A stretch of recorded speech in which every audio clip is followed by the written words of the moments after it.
Good morning student. जैसे कि कल हमने एक डेरिवेशन की थी और वो डेरिवेशन क्या थी आपकी कि वक्रता त्रिज्या जो होती है वो फोकस दूरी की डबल होती है, ठीक है, या फोकस दूरी वक्रता त्रिज्या की हाफ होती है। तो ऐसे ही आगे इसमें एक इंपॉर्टेंट डेरिवेशन है जिसमें हम ये रिप्रेजेंट करेंगे कि जो हमने कल सीखा था कि u, v और f में एक रिलेशन होता है और उस रिलेशन से एक समीकरण व्युत्पन्न होता है, तो उस समीकरण को हम बोलते हैं दर्पण समीकरण, ठीक है। अब उस दर्पण समीकरण की व्युत्पत्ति आप कैसे करोगे, न्यूमेरिकल के हिसाब से भी बहुत इंपॉर्टेंट है, ठीक है ना। तो वो टॉपिक आज हम लेते हैं यहाँ पे। तो देखिए टॉपिक है अपना दर्पण समीकरण।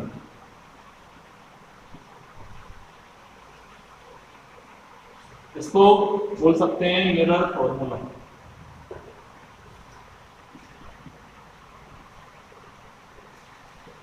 Mirror formula.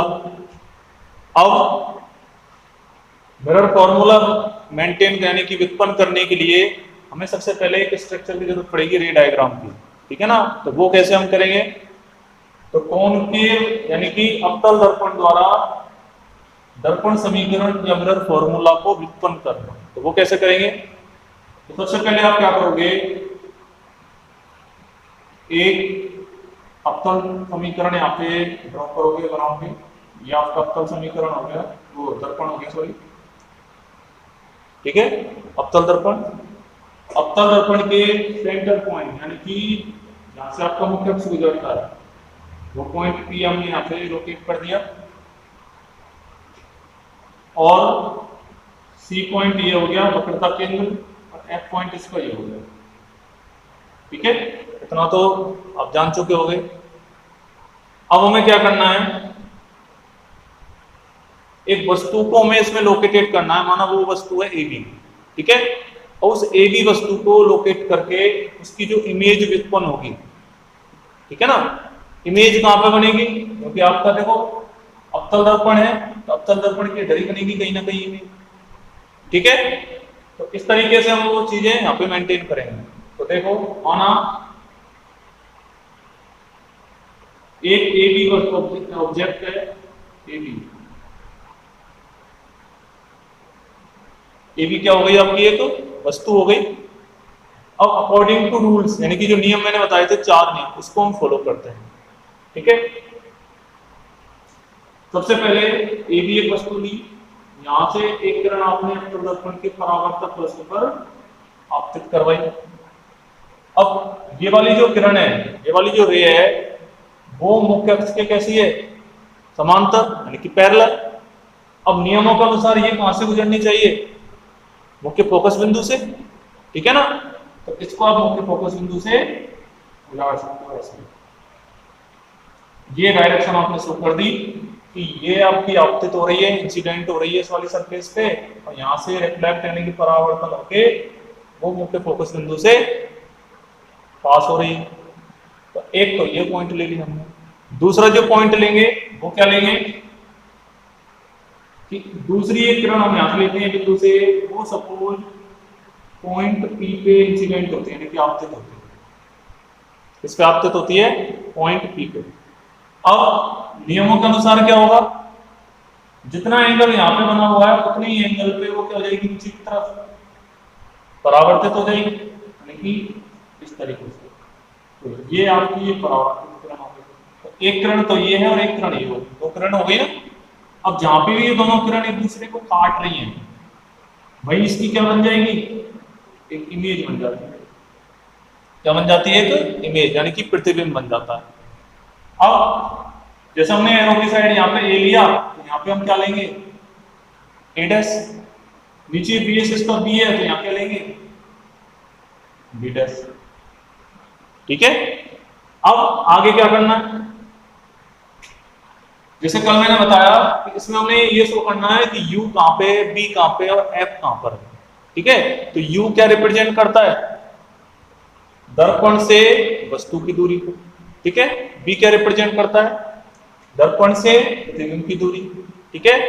और एफ यानी कि स्मॉल एफ क्या रिप्रेजेंट करेगा, फोकस दूरी को। तो इन चीजों को हम यहाँ पे लोकेटेड कर देते हैं। तो देखो यहां से लेके यहां तक दर्पण से वस्तु की दूरी u, स्मॉल यू से रिप्रेजेंट करते हैं। इमेज की दूरी v,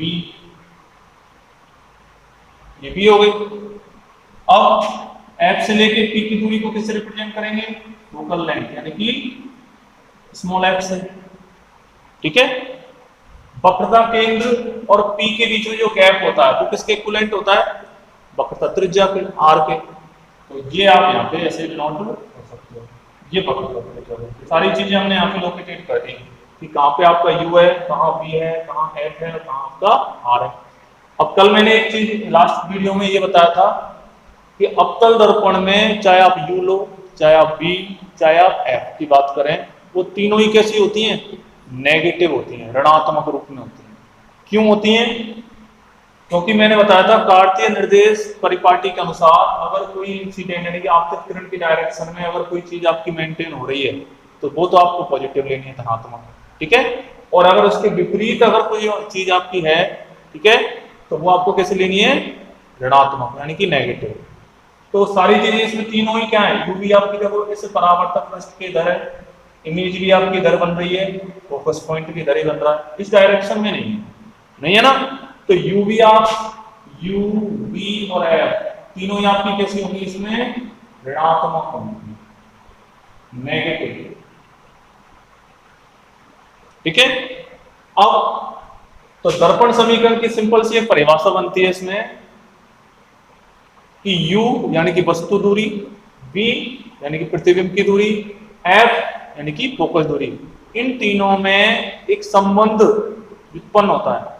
उस संबंध को व्युत्पन्न करके हम क्या रिप्रेजेंट कर सकते हैं, दर्पण समीकरण। तो इसमें एक संबंध क्या आता है आपका, जाता है 1/n बराबर 1/v प्लस 1/u। ये एक रिलेशन होता है, फोकस दूरी, प्रतिबिंब दूरी और वस्तु की दूरी, तीनों में एक रिलेशन होता है, ठीक है ना, समीकरण। तो इसी को हम बोलते हैं यहाँ पे दर्पण समीकरण या ग्राफ फॉर्मूला। अब ये समीकरण हमें व्युत्पन्न करना है इस वाले स्ट्रक्चर से, रे डायग्राम से, ठीक है। अब उसको हम कैसे करेंगे वो हम देखते हैं, ठीक है ना। तो देखिए सबसे पहले हम क्या करते हैं, एक ट्राइंगल यहां पे बनाते हैं ए बी पी। एक तो ये ट्राइंगल बन गया ए बी पी, बन रहा है ना ट्राइंगल। इसके समरूप एक ट्राइंगल और बन रहा है, जैसे कि ये बना हुआ है पूरा ए डैश बी डैश पी, जितना ऊपर ऐसे स्ट्रक्चर जैसे ऊपर बना हुआ है वैसे ही नीचे बना हुआ है। तो ये दोनों एक दूसरे के क्या बन गए, समरूप बन गए, नहीं बन रहे स्ट्रक्चर वाइज। यानी कि पहला ट्राइंगल तो ये हो गया, अब दूसरा ट्राइंगल हो गया, यानी कि त्रिभुज कौन सा हो गया, A dash B dash P. तो यहां लिख देंगे दूसरा ये बन जाएगा। समरूप चित्र ज्यामिति से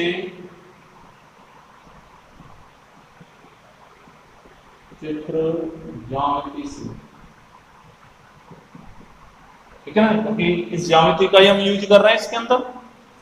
क्या लिखेंगे, समरूप त्रिभुज। कौन कौन से समरूप त्रिभुज लिए, A B P, A B P एवं त्रिभुज A dash B dash P, A dash B dash P. दोनों त्रिभुजों में हम कंपैरिजन करके शुरू करेंगे, तुलनात्मक अध्ययन करना है इनका। तो देखो इस पॉइंट को मान लो यहाँ पे n, ये n बिंदु पे आपके, ठीक है ना। अब देखो ए बी, ये तो आपकी हाइट होगी किसकी, ऑब्जेक्ट की, वस्तु की, और ये हाइट किसकी है आपकी, इमेज की यानी कि प्रतिबिंब की। तो इसको हम कैसे लिखेंगे, A B upon A dash B dash. ये वस्तु की हाइट है ए बी, ये किसकी बन गई आपकी, इमेज की हाइट। इक्वल में बी से लेके पी ये वाला गैप, यानी ये डिस्टेंस कितना है इसका बेस, तो बी पी अपॉन, अब यहां पे कितना हो जाएगा, बी डैश पी। ठीक है ना, ये वाला बेस बी डैश पी। तो वस्तु तो आपकी ये है थी, तो बी से लेके दर्पण की दूरी कितनी है, मतलब ये वस्तु पी से कितनी दूरी पे रखा हुआ है, बीपी दूरी पे। अब बीपी को हम किससे डिनोट करेंगे, यू से। अब अवतल दर्पण के लिए यू कैसा होता है, नेगेटिव होता नहीं होता है। तो यहां लिख सकते हैं हम, क्योंकि बीपी बराबर क्या हो गया यहाँ पे, माइनस यू, यही हो गया ना। ऐसे ही B dash P, B dash P क्या रिप्रेजेंट कर रहा है, बी को, यानी कि इमेज की दूरी। तो यहां लिखेंगे B dash P equal to minus, क्योंकि दोनों ही आपकी कैसी है, नेगेटिव है, इधर की साइड बनी हुई है सारी चीजें। अब ये वैल्यू इसमें शिफ्ट कर दो, क्या लिखेंगे, A B upon A dash B dash बराबर minus U upon minus B. दोनों ही नेगेटिव हो गई ना। ये भी अवतल दर्पण के इधर की साइड है ऑब्जेक्ट, इमेज भी इधर बन रही है। तो मैंने स्टार्टिंग बताया कि यू बी एफ तीनों यहाँ की कैसी होती हैं, नेगेटिव होती हैं, ठीक है ना। अब मैथमेटिकली माइनस से ये माइनस कट हो गया, यहाँ पे कट हो गया ना। तो क्या बचा, A B upon A dash B dash बराबर यू अपॉन बी। ये दोनों समरूप त्रिभुजों में एक रिलेशन आया यू अपॉन बी की टर्म में। तो इसको आप यहां पे लिख सकते हो समीकरण नंबर 1, इक्वेशन फर्स्ट, ठीक है। तो एक समरूप त्रिभुज ये हो गया, एक समरूप त्रिभुज हो गया। पहला समरूप त्रिभुज है ए बी पी, जैसे यहाँ पे मेंटेन हो रहा है। और दूसरा कौन सा है, ए डैश बी डैश पी, वो हमने वहां पे लिख दिया। फिर तुलनात्मक अध्ययन करें, ए बी, तो ए बी, तो ये क्या, ये तो हो गई इमेज की हाइट एक तरीके से, और ये किसकी हो गई, ए डैश बी डैश, तो सॉरी ये ऑब्जेक्ट की हाइट है, और ये कौन सी बन गई आपकी, इमेज की हाइट। तो A B upon A dash B dash. अब ये जो ऑब्जेक्ट है, यानी कि वस्तु है, पी से कितनी दूरी पे, यू दूरी पे, यानी कि बी पी, इतना ही तो गैप हो गया। ये यहाँ लिख दिया हमने, मेंटेन कर दिया पहले, B P equal to minus U. इसी प्रकार प्रतिबिंब यानी कि जो इमेज बन रही है बी डैश पी, ये वाला गैप ये किसके इक्विवेलेंट होगा, माइनस बी के। तो ये यहाँ पे हमने लिख दिया, वैल्यू इसमें शिफ्ट कर दी, तो ये एक रिलेशन है, ठीक है। अब आगे, अब इसमें दो समरूप त्रिभुज और हैं, कौन कौन से देखते हैं। देखो, एक समरूप त्रिभुज तो है आपका एम एफ पी, यानी कि यहां से अगर हम एक लंब डाल दें यहाँ पे, बहुत ही नियर पी के है, पी पॉइंट ही मान लो इसको, ठीक है ना। तो एक तो आपका कौन सा बन जाएगा, ये वाला समरूप त्रिभुज एम एफ पी बन जाएगा ना, और एक कौन सा बन जाएगा, ए डैश बी डैश एफ बन गया ना। तो एक तो ये बन गया, और एक आपको दूसरा समरूप त्रिभुज यहाँ पे ऐसे बना हुआ है इस तरीके से।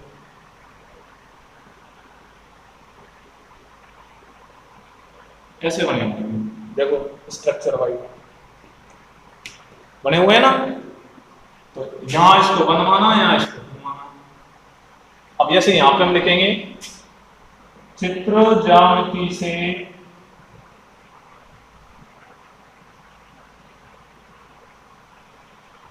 समरूप त्रिभुज,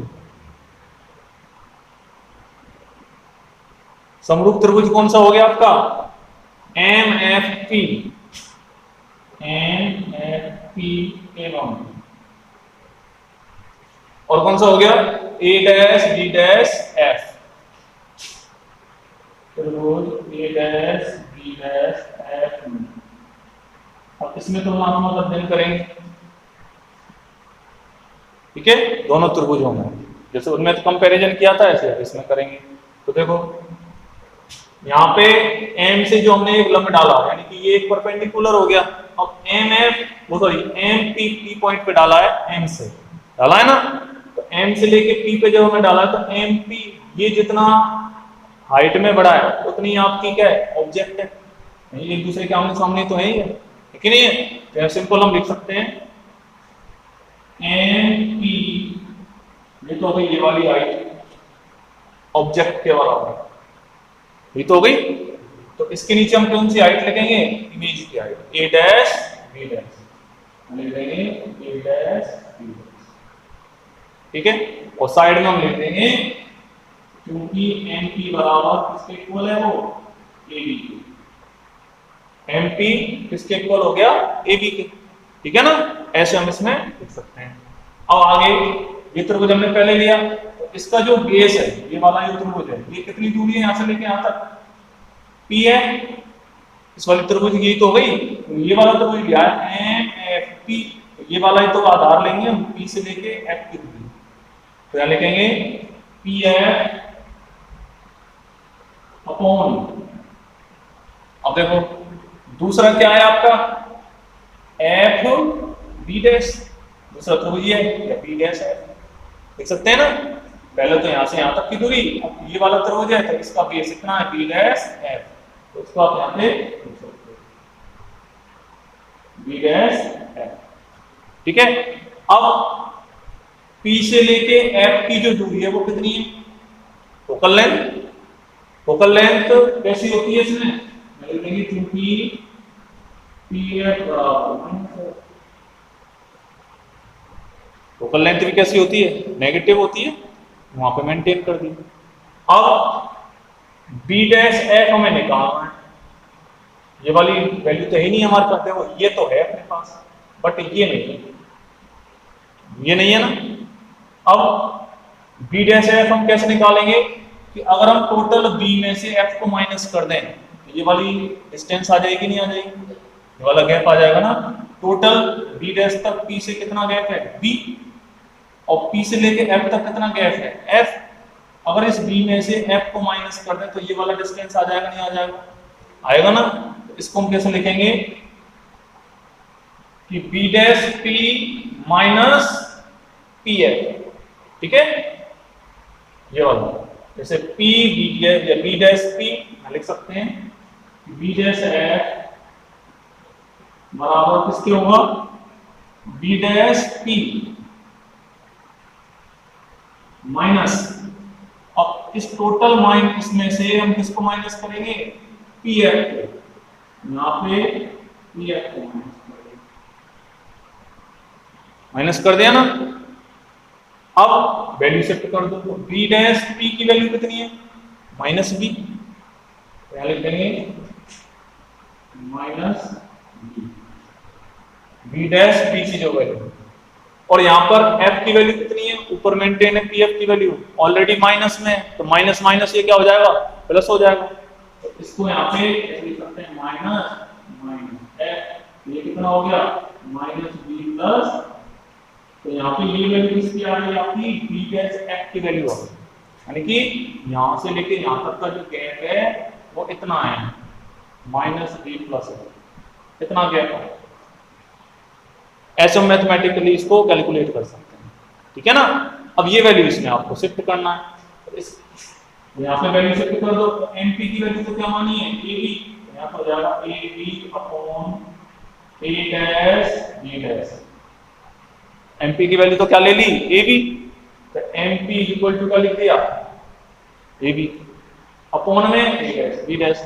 PF किसके इक्विवेलेंट है, माइनस F के, वैल्यू यहाँ शिफ्ट कर दो, अपॉन B डैश F किसके इक्विवेलेंट है, माइनस B प्लस F के।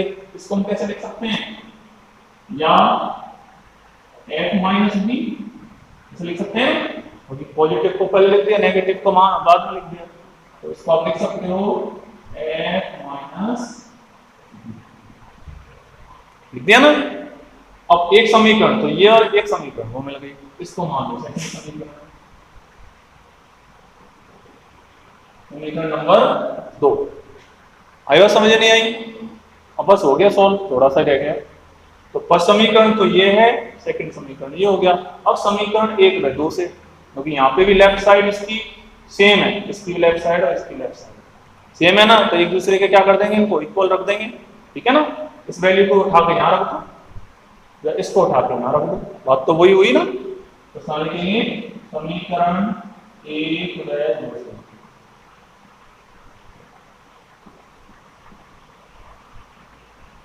नोट्स बना सकते हो, बनाने वाला चाहिए, ठीक है ना, क्योंकि सारी चीजें एक एक चीजें क्लियर मैं बताता जा रहा हूँ, तो आप बना सकते हो नोट्स, जैसे जैसे क्लास में पढ़ाते हैं वैसे आपको पढ़ाया जा रहा है यहाँ पे। ठीक है ना। तो यहां पे देखो क्या होगा, u upon v upon minus f upon f minus v, ये तो वैल्यू हो गई। अब इसमें क्या करें हम, क्रॉस गुणा कर दो, ठीक है ना, क्रॉस गुणा करो। तो देखो ये इधर चला जाएगा, इसका गुणा करते हैं u f minus v equal to minus f v, cross गुणा हो गया ना, मल्टीप्लाई, इसका गुणा कर लो तो u f minus u v equal to minus f v, ये हो गया। इसको मान लो समीकरण नंबर 3। अब दोनों तरफ UVF का भाग दे दो इसमें, तीनों का, क्योंकि रिलेशन निकालना है दर्पण समीकरण का। यहां लिखेंगे UVF का भाग देने पर,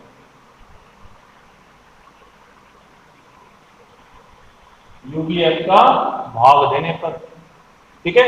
और इसको थोड़ा सा मैं ऊपर कर रहा हूं आपसे, UVF का भाग देने पर लिखेंगे समीकरण 3 से। तो देखो UF अपॉन UVF से भाग दो, माइनस UV अपॉन UVF, ठीक है, बराबर माइनस FV अपॉन,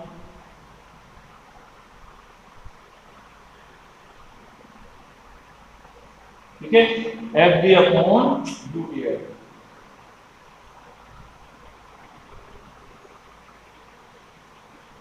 अब जो चीज कट रही है उसको काट दो।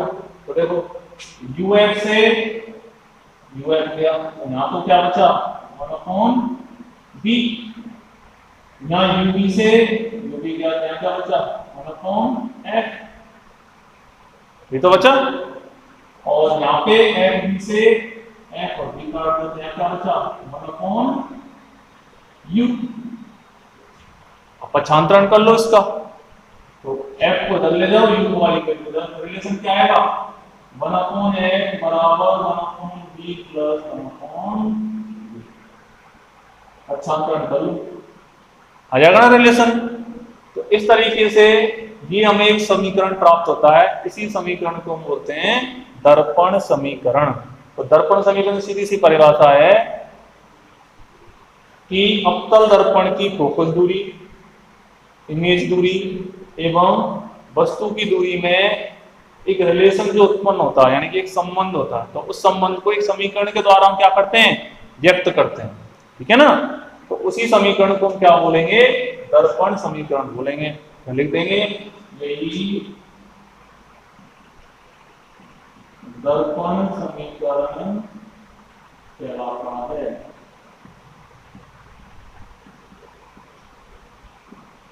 लिख देंगे यहाँ पे यही दर्पण समीकरण कहलाता है। तो इस तरीके से आप इसको यहाँ पे रिप्रेजेंट कर सकते हो। तो बहुत ही इजी है, एक बार आप इसको नोट कर लो, ठीक है ना, कर सकते हो आसानी से। और एक बार जब आप इसको हैंड रिटन लिख लोगे तो फिर उसमें कोई प्रॉब्लम नहीं आएगी, ठीक है ना। बहुत अच्छी तरह से आप इसको लिख लिख के आप डेरिवेशन को कर सकते हो। एक बार रिपीट कर देता हूं मैं, ठीक है ना। सबसे पहले हमें दर्पण समीकरण स्टेब्लिश करना है, यानी कि फॉर्मूला। सबसे पहले एक अवतल दर्पण लेंगे, अवतल दर्पण से इस रिफ्लेक्टिंग सरफेस के सामने, यानी कि परावर्तक पृष्ठ के सामने एक AB हमने क्या ले ली, वस्तु ले ली, ठीक है। अब वस्तु से नियमों के अनुसार हम इसका क्या बनाएंगे, एक किरण चित्र बनाएंगे। A से कोई भी आपकी रे इस पे जाती है, वहां अवतल दर्पण के बिंदु M पर आपतित होती है। M से वो क्या होगी, परावर्तित होगी, तो वो कहां से गुजरेगी, फोकस बिंदु से। नियम यही कहता है ना हमारा, तो ये यहाँ पे गुजर रही है। ऐसे ही बिंदु A से दूसरी किरण ली, वो बिंदु B पे आपतित होती है। यहाँ पे परावर्तन के पश्चात क्या होगा, वो समान एंगल पे परावर्तित हो जाती है। कितना एंगल, मुख्य अक्ष और आपतित किरण के बीच में है, यहाँ पे ये वाला, उतना ही एंगल यहाँ पे बनता है। तो इसी एंगल पे ये क्या हो जाएगी, परावर्तित हो जाएगी। तो जहां पे भी दोनों परावर्तित किरणें एक दूसरे को इंटरसेक्ट करती हैं, काटती हैं, ठीक है ना, वही इसकी क्या बन जाएगी, इमेज बन जाएगी। अब एरो को ध्यान रखना है, एरो की साइड हमने ए लिया है तो यहाँ आपको ए डैश लेना है, और ऊपर आपने क्या लिया है बी बेस पे, तो बी डैश यहाँ लेना है। तो ए डैश बी डैश आपकी क्या बन गई, इमेज बन गई, ठीक है ना।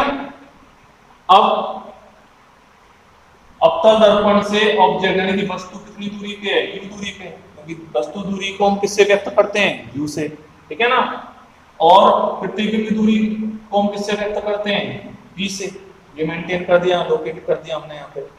अब पी से लेके मुख्य फोकस की दूरी क्या कहलाती है, फोकस दूरी, फोकल लेंथ, इसको हमने स्मॉल एफ से व्यक्त कर दिया। पी से लेके सेंटर ऑफ कार्य यानी वक्रता केंद्र की दूरी क्या कहलाती है, आर। तो ऐसे आप इसको यहाँ पे डिनोट कर सकते हो। तो इस तरीके से आप एक रे डायग्राम बना सकते हो, किरण चित्र बना सकते हो इसका, ठीक है ना। अब हमें क्या करना है, इसमें समरूप त्रिभुज देखने हैं। अब समरूप त्रिभुज चित्र ज्यामिति से, तो एक तो त्रिभुज है आपका ए बी पी, जैसे यहाँ पे लिखा हुआ है, और एक बना हुआ है ए डैश बी डैश पी। दोनों में हम तुलनात्मक अध्ययन करेंगे। तो देखो ए बी, ये हाइट हो गई इसकी एक तरीके से, ये इमेज की हाइट हो गई, ये ऑब्जेक्ट की हाइट, ये इमेज की हाइट। तो ए बी अपॉन क्या हो गया, ए डैश बी डैश बराबर। अब ये दर्पण से कितनी कितनी दूरी पे हैं, ये बीपी, बीपी यहां से लेके यहां तक, ठीक है। और ये इमेज कितनी दूरी पे है, बी डैश पी, कितनी दूरी पे तो है, तो बीपी ये ऑब्जेक्ट के लिए, बी डैश पी ये इमेज के लिए यानी कि प्रतिबिंब के लिए। अब बीपी को हम किससे रिप्रेजेंट करते हैं, माइनस यू से, क्योंकि दूरियां नेगेटिव होती हैं, तो माइनस यू यहाँ लिख दिया, तो ये वैल्यू यहाँ शिफ्ट कर दी, B dash P minus B, ये वैल्यू यहाँ कर दी, माइनस से माइनस कट गया, ये बच गया, समीकरण नंबर 1 आ गया। ऐसे ही चित्र ज्यामिति में हमने दो त्रिभुज और देखने हैं जो एक दूसरे के लगभग समान दिखाई देते हैं। तो कौन कौन से त्रिभुज हैं, एक तो ये त्रिभुज हो गया, यहाँ से लंब डाल दिया हमने, और एक बिंदु पी के बिल्कुल पास में है, तो बिंदु पी मान लो इसको। तो एक तो बन गया एम एफ पी, एक तो ये त्रिभुज बन गया, इस तरीके का स्ट्रक्चर बनेगा, ठीक है ना, ऐसे। और एक बन गया आपका ए डैश बी डैश एफ, तो ये चीज मैंने यहाँ पे लिख दी है, एम एफ पी एवं त्रिभुज A dash B dash F में। अब सेम तुलनात्मक अध्ययन इसमें करना है, कैसे करेंगे। अब देखो ये यहाँ से परपेंडिकुलर डाला यानी कि लंब डाला, एम पी, एम से लेके पी बिंदु पे। अब ये जो टोटल हाइट है ये किसके इक्विवेलेंट है, एबी के, एबी के तो इक्विवेलेंट है। तो ऐसे यहाँ लिख देंगे, पहले तो लिख दो एम पी अपॉन ये वाली हाइट इमेज की हाइट ए डैश बी डैश, जैसे इसमें किया था हमने। अब एम पी की जो वैल्यू है वो किसके इक्विवेलेंट होगी, बराबर होगी ए बी के, यहाँ पर लिख दिया एम पी बराबर ए बी, लिख दिया ना ऐसे। ऐसे ही अब इनके बेस कितने कितने, देखो ये वाला त्रिभुज तो यहाँ से लेके यहाँ तक है, तो ये वाला बेस कितना होगी दूरी, पी से लेके एफ तक, तो पी एफ लिख दिया फर्स्ट त्रिभुज का। और ये वाली दूरी कितनी है, बी डैश एफ, तो बटे में क्या लिख दिया, बी डैश एफ लिख दिया, ठीक है ना। अब यहाँ पे मैथमेटिकली वैल्यू काउंट करनी है हमें, तभी तो कह रहा हूँ ये सारी चीजें आनी चाहिए कि कौन सी दूरी, कितनी दूरी क्या कहलाती है, आर क्या है, बी क्या है, एफ क्या है, इन चीजों को ध्यान रखना है, ठीक है। तो देखो सबसे पहले हमने पी एफ, पी से लेके एफ की दूरी होती है फोकस दूरी, फोकल लेंथ, ये नेगेटिव होती है, यहाँ लिख दिया पी एफ बराबर माइनस एफ, ठीक है ना। अब बी डैश एफ की वैल्यू हमें निकालनी है, कोई गिवन नहीं है, दी हुई नहीं है, ये हमें मैथमेटिकली निकालनी है गणितीय विधि से। कैसे निकालेंगे, बी डैश एफ निकालना है, तो देखो टोटल बी डैश से लेके पी की दूरी कितनी है, जो इमेज बन रही है बी। अगर इस टोटल दूरी में से इस एफ को माइनस कर दें तो ये वाला गैप आ जाएगा, नहीं आ जाएगा, हमारे पास आ जाएगा ना। तो वो गैप कितना आया, वो इतना आ गया मैथमेटिकली, ठीक है ना। तो वो वैल्यू हम लिख देंगे। ये समीकरण नंबर 2 प्राप्त हो गया हमें। अब आगे हमें क्या करना है, समीकरण 1 और समीकरण नंबर 2 से। तो देखो A B upon A dash B dash, यहाँ पे भी A B upon A dash B dash, ठीक है ना। तो देखो मान रख दो u अपॉन बी बराबर minus F upon F minus B, रख दिया ना मान। अब आगे हमें क्या करना है, इसमें क्रॉस गुणा करना है। क्या करना है, क्रॉस गुणा। तो कैसे करेंगे क्रॉस गुणा, तो आप जानते ही हो, इसका मल्टीप्लाई इससे कर दो, इसका मल्टीप्लाई इससे कर दो, तो ये वाली वैल्यू आ जाएगी समीकरण के रूप में। आएगी कि नहीं आएगी? अब इसका गुणांतर करो तो एड U F minus U B बराबर माइनस एफ बी, यही हो गया ना ऐसे।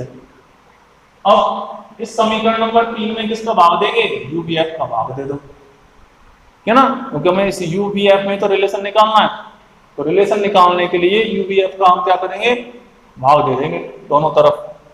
जब आप भाग दोगे समीकरण नंबर 3 से, थोड़ा सा मैंने ऊपर लिख दिया, तो U F upon U B F minus U B upon U B F बराबर minus F B upon U B F, ठीक है, ऐसे हमें करना है। अब यू बी एफ का भाग दोगे तो यहाँ तो बचेगा 1 अपॉन बी, यहाँ बचेगा 1 अपॉन एफ, यहाँ बचेगा माइनस 1 अपॉन यू, इसको पक्षांतरण कर लो, रिलेशन आपका ये है, तो 1 अपॉन एफ बराबर 1 upon B plus 1 upon U, तो this is called mirror formula, ठीक है ना, बहुत ही इंपॉर्टेंट डेरिवेशन है। अब आपकी डेरिवेशन नहीं आएंगी इसमें ज्यादातर, तो ये वाला जो पार्ट है इसमें वो इंपॉर्टेंट है और आपको ये डेरिवेशन करके देखनी है घर। एक तो कल मैंने करवाई थी कि फोकस दूरी और वक्रता त्रिज्या में क्या रिलेशन होता है, इसके लिए करवाई थी। आज ये सेकंड डेरिवेशन है, इनको करना जरूर, अदरवाइज सब भूल जाओगे, फिर कोई मतलब नहीं है क्लासेज का। जब तक आप करके नहीं देखोगे तब तक कोई मतलब नहीं, तो मेहनत करनी है। अब ये समझ लो तुम्हारा स्कूल ही चल रहा है, ठीक है ना, यही पढ़ना है डेली। अब स्कूल खुलने का कोई चांस है नहीं अभी, 31 पता नहीं कब तक खुलें, सितंबर में खुलें, अक्टूबर में खुलें, क्योंकि जितना सिलेबस हो जाए वो तुम्हारे लिए फायदेमंद होगा, ठीक है ना। बाकी गाइडलाइन आ जाएगी, उसके हिसाब से देखेंगे कब से स्कूल है क्या है, तब तक तो आपको ये समझ लो यही तुम्हारी क्लास है, यही करना। इनके नोट्स बनाते चलो, कोई दिक्कत नहीं है। बाकी बाय द वे और नोट्स हम आपको प्रोवाइड कर देंगे, फोटोकॉपी वगैरह। चैप्टर आप पढ़ना जरूर है लेकिन, ठीक है ना। तो आज के लिए इतना ही, ये डेरिवेशन कंटेस्ट कर लेना बिल्कुल लिख के रिटर्न में, तो नेक्स्ट क्लास में आगे की जो भी होगी वो मैं आपको बता दूंगा, जो भी टॉपिक होगा, ठीक है। Thank you.